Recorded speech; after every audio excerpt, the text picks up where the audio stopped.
everybody. Welcome back to the Hot Mic Show. I'm Bill Whittle, and part two of the Glamour Trap episode, prompted by Rolling Stone's cover photograph of Canadian Prime Minister Justin Trudeau, wondering why he can't be our president. And then, as we mentioned in the first half, the entire idea of Trudeau as this brilliant young man is essentially just plain showmanship. It's a flat. It's a prop. It's a set. It's something that's hollow. It doesn't exist.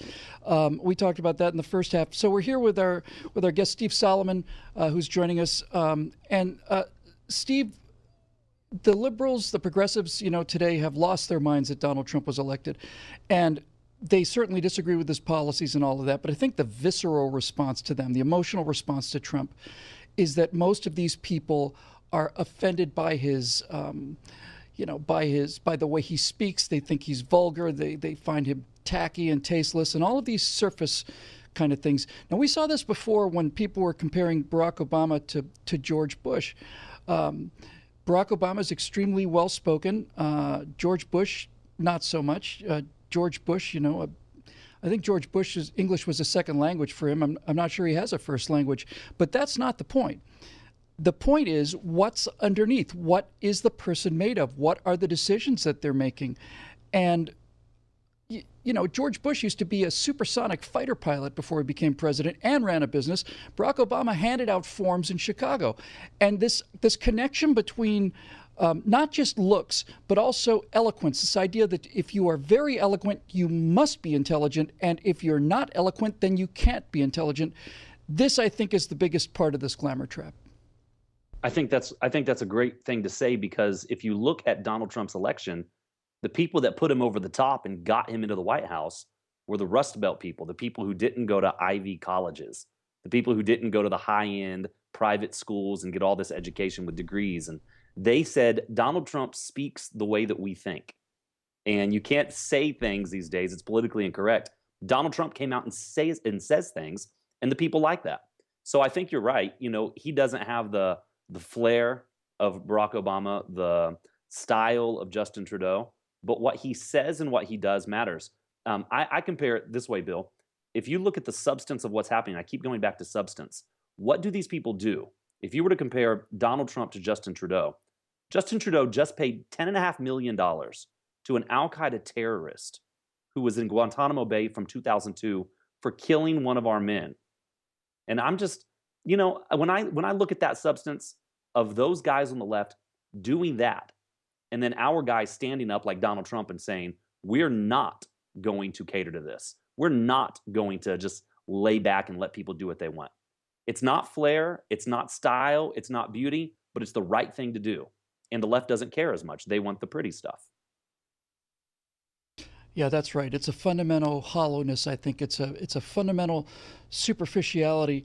I don't know why Trudeau gave an Al-Qaeda terrorist $10 million. I know that Barack Obama gave the Iranian mullahs something like 600.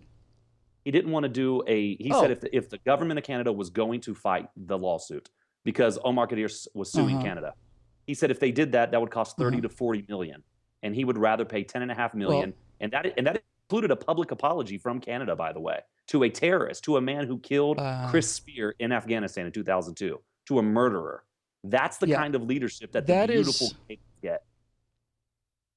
Yeah, no, that's exactly right. That's precisely exactly right. There are no principles there whatsoever, none, and it shows. It's a hollow shell. It's simply a reflection, and I like the idea of a reflection as an example, as a sort of a modifier or a way to understand the appeal of people like Barack Obama and Justin Trudeau to progressives. I like the idea of a reflection very much. Barack Obama himself essentially said, I don't have this quote verbatim, but it's very close to this.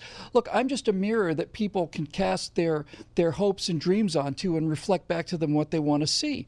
And so what they want to see is, as you said, somebody that looks and speaks like them.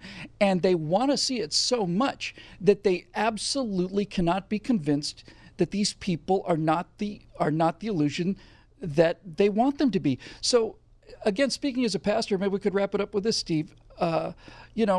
Lucifer appeared as the bringer of light, right? Is just clouded, just cloaked in beauty and radiance, and and so attractive, so almost too beautiful to look at.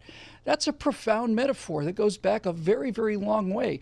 And it sounds like it's trying to tell us something. And what it sounds like it's trying to tell us is exceptional beauty is usually the most surefire way for us to drop our guard against shenanigans and outright evil. Oh, that's so powerful, Bill. Beauty to me is the most carnal of all the attributes of an individual. It is fleeting. It's only around for a few years, and then the wrinkles come, and you're not as pretty, and all the youth fades away. I think what you just mentioned, Satan, coming as an angel of light, that's so true, and that principle holds true throughout Scripture.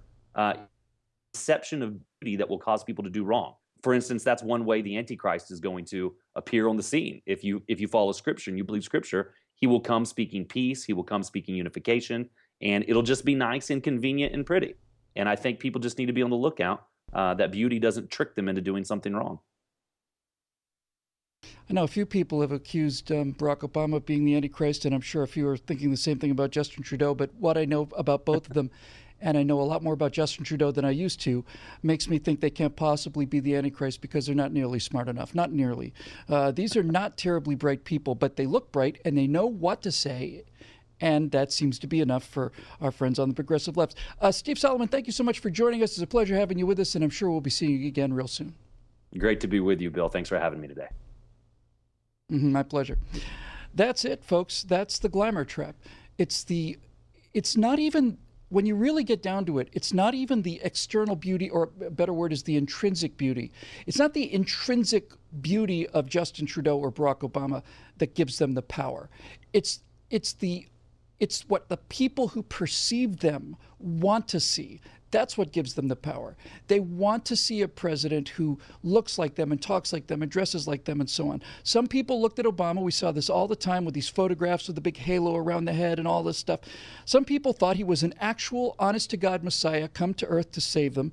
But most of the people, the big movers and shakers, the celebrities and the people in the New York City news media and the billionaires up in Silicon Valley, what they saw in Barack Obama was a guy who went to Harvard Law School, who dressed very, very well, who knew how to handle himself at a cocktail party, and they assumed that he was just as smart as they were. Well, he's not. And frankly, if you've ever met any Hollywood celebrities, you know that being as smart as they are is not a high bar to clear. That'll do it for the Hot Mike Show for this week. We'll be back on Monday. Mike should have the bandages off by then, and we will see you next week right here on NRATV.